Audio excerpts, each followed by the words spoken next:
Olá pessoal, hoje estamos dando início à nossa primeira videoaula do nosso canal que tem como objetivo trazer aulas relacionadas à introdução à informática.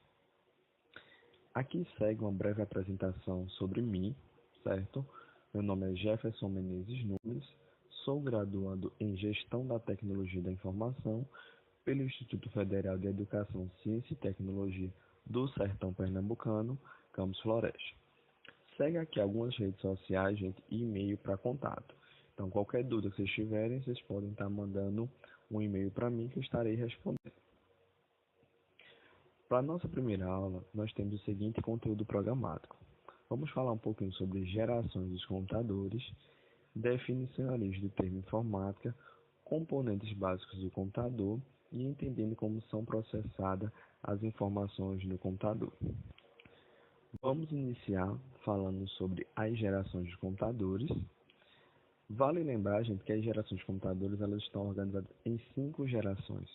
Nós vamos conhecer um pouquinho sobre cada uma dessas gerações na aula de hoje. Vamos iniciar falando sobre a primeira geração. Essa geração ela ocorreu entre os anos de 1946 a 1954. O que marcou a nossa primeira geração é que os computadores dessa geração trabalhavam com válvulas, a programação era realizada diretamente na linguagem de máquina e os dados eram armazenados em cartões perfurados e posteriormente em fitas magnéticas. Durante a primeira geração, aconteceram também outros fatores, porém eu listei aqui os mais importantes. Segue uma imagem aqui de uma válvula, que nós podemos perceber que a válvula não é um dispositivo tão pequeno e ele era utilizado nos primeiros computadores. Ainda falando da primeira geração, nós temos como representante dela o ENIAC. Então, para quem não sabe o que é o ENIAC era um computador. Esse computador, gente, ele possuía 17.468 válvulas, pesava 30 toneladas e tinha 180 metros quadrados de área construída. Sua velocidade era em ordem de 100 kHz e possuía apenas 200 bits de memória RAM. Então, se compararmos o ENIAC com os computadores atuais, percebemos que o ENIAC ele não tem um grande processamento de informações como os computadores de hoje têm.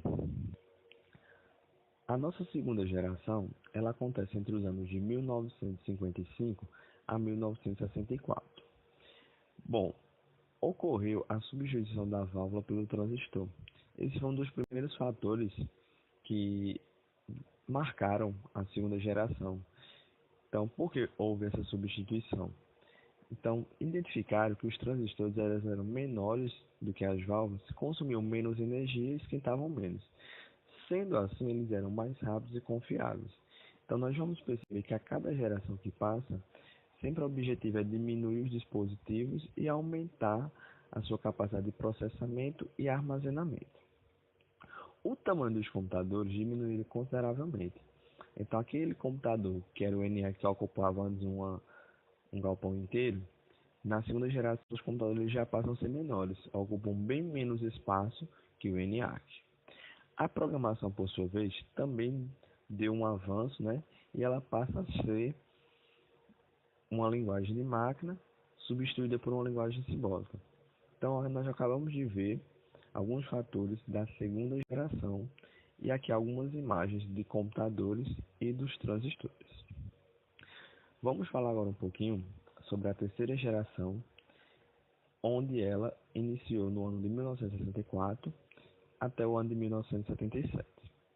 Então, alguns dos fatores que contribuíram para a nossa terceira geração foi o surgimento dos circuitos integrados, também conhecidos como CI.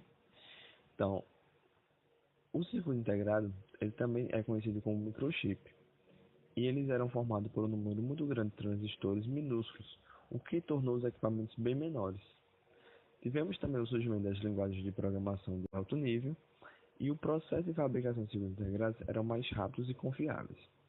Nessa terceira geração, nós percebemos que os computadores agora eles passam a ter um tamanho menor ainda do que as gerações anteriores e nós já temos uma evolução também em relação ao circuito integrado. A quarta geração ela ocorreu entre os anos de 1977 a 1961. Então, aqui tem 4 fatores que contribuíram com essa geração. Primeiro, nós temos que o surgimento dos processadores, também conhecido como Unidade Central de Processamento, ou simplesmente por CPU, surgimento de sistemas operacionais, os computadores passaram a ser mais confiáveis, mais rápidos, menores e com maior capacidade de armazenamento. Esta geração é marcada pela venda de computadores pessoais. Também tivemos o surgimento das linguagens de programação orientadas ao objeto. Então, se nós analisarmos, vamos perceber que até então os computadores não tinham um sistema operacional. Só na 4ª geração que eles começam a ter um sistema operacional. Ainda nessa 4ª geração, nós podemos perceber que o computador ele começa a ter uma aparência com o que nós já temos hoje em nossas casas, então como pode ser visto nessa imagem. Então, os computadores já são menores, temos um monitor, um gabinete, teclado já bem igual ao que hoje nós temos em casa. Vamos finalizar falando sobre a 5ª geração, onde por sua vez ela acontece entre o ano de 1960 e 1991 e vai até os dias atuais. Na 5ª geração nós temos a evolução dos processadores, que passam a interagir milhões de transistores, discos rígidos com capacidade de armazenamento absurdamente superiores ao das gerações anteriores, memórias RAMs cada vez maiores e surgimento da inteligência artificial e a conectividade. Então, veja que até hoje nós estamos vivenciando a 5ª geração. E agora sim nós começamos a ter um computador mais moderno e a questão do armazenamento e processamento também é bem melhor do que antes. E nós estamos em constante evolução. Vamos dar continuidade à nossa aula falando um pouco sobre a definição e origem do termo informática. Então, a gente muitas vezes vê se falar muito sobre informática e nem sabemos o que quer dizer essa palavra e muito menos da onde veio a origem.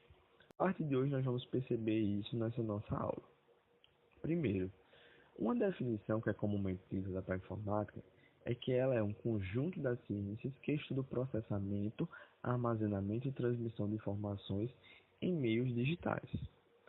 O termo informática ele foi criado na França no ano de 1962. E esse termo ele provém, gente, da contração de 2 palavras, information e automatic, que quer dizer informação automática. Então, para você que não sabia o que quer dizer a palavra informática e nem onde surgiu, a partir de hoje você já sabe, né? Então, agora vamos ver os componentes básicos do computador. Então, através dessa imagem que vocês estão vendo, pessoal, podemos identificar os componentes básicos de um computador. Então, nós temos um monitor, um gabinete, um mouse e um teclado. Então, talvez boa parte de vocês já conhecesse essa estrutura, mas hoje nessa aula nós estamos reforçando e apresentando para você que não conhece os componentes básicos do computador. Essa imagem ela representa de uma forma simples os componentes básicos de um computador. Para finalizar nossa aula, nós vamos entender como são processadas as informações no computador. Então, nós vemos as coisas acontecendo no computador e, por sua vez, não entendemos como é que é dado esse processamento das informações no computador. Então, tudo o que acontece no computador, gente, existe uma entrada, um processamento e uma saída. Agora vamos entender um pouquinho sobre cada um desses itens citados. A entrada, gente, são os dados iniciais, aqueles que são fornecidos ao computador para serem processados. O processamento, por sua vez, é o tratamento das informações iniciais que foram fornecidas ao computador. E a saída é o resultado final depois do processamento. Bom, gente, estamos finalizando nossa primeira aula. Queria deixar aqui o conteúdo que vai ser exposto na próxima aula. Nossa próxima aula, nós vamos falar um pouco sobre placa-mãe, processador, memória de disco rígido. Segue algumas referências que foram utilizadas para a realização dessa videoaula. E o meu muito obrigado a vocês por terem assistido minha videoaula. Qualquer dúvida,